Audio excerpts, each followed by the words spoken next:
Alright, this is a new game plus on Persona 3. I'm at level 99 because my level carried over from the last game. This is normal difficulty as well. Additionally, the key items for fusing certain personas carry over as well. These are the new social links I completed: Priestess, Justice, Hermit, and Star. So now I'm able to fuse Katath, Arahabaki, Melchizedek, and Hello. The reason I'm going through here is just to show you an extra thing that pops up in a New Game Plus.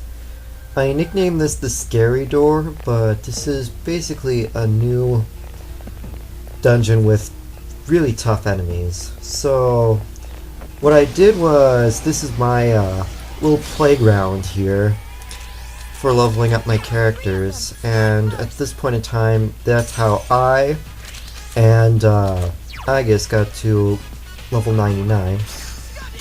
Also, that's aside from me and Agus, Mitsuru and Akihiko got to level 99. Okay, since you are only one there, let's freeze you dead. Alright. The rewards here are kind of sucky, but the main personas that you can actually get from the shuffle is Scotty and Mother Harlot, and those are the only ones I found so far. As I told you, they're the drops here are kind of sucky. Alright.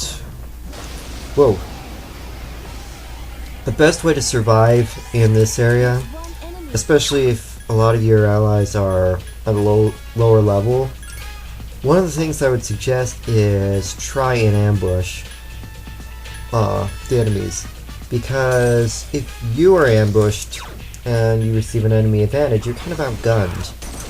And there's really no way you can really survive. And some enemies actually do have Hama Mudo, and that's not exactly fun to survive.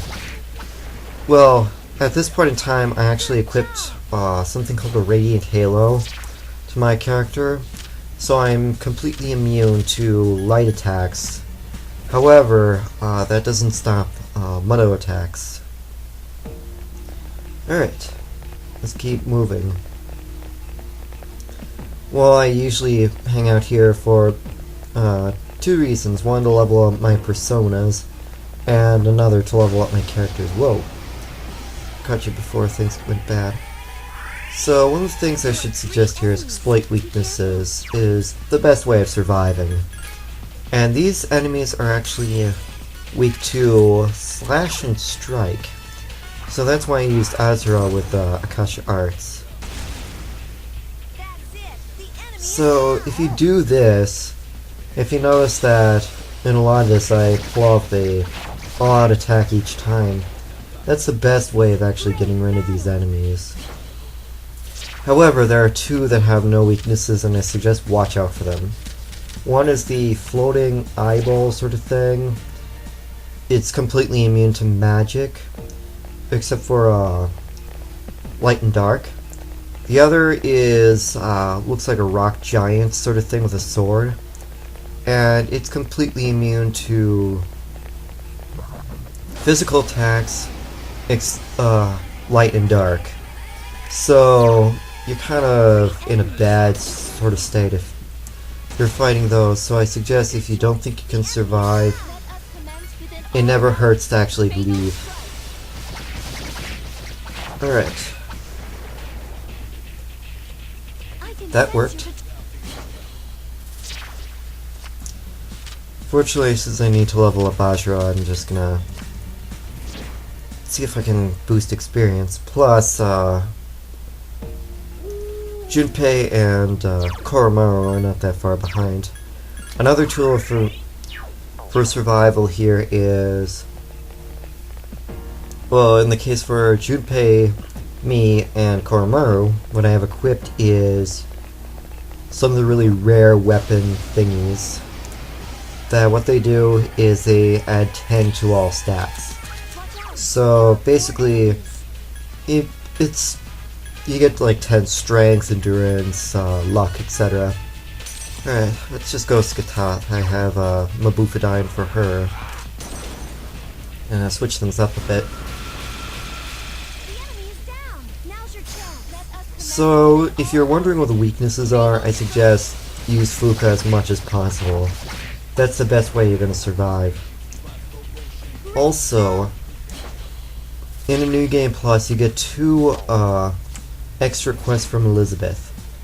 And they are find a rare sword in this dungeon, and also defeat the ultimate opponent. I don't know what the ultimate opponent is. I assume it's Elizabeth because that's what I was thinking when seeing some playthroughs. Okay, these things are weak to ice, but also they're weak to darkness, so it never hurts to switch things up a bit. And also, this is probably the first time I've ever heard anyone use Skata's name, because I didn't know how it's pronounced. Okay, she already leveled up, but that's not a complete necessity, because she already learned all her skills. Right, whoa! Enemy advantage. So, normally if with characters at lower levels, I'd be concerned and I would actually leave. But these things are pretty easy. Well, fortunately Koromaru has the high agility. Okay, let's switch things up a bit. These things are weak to electricity, so I'm gonna go with Lucifer. He's the only one that has Messiadine in my repertoire.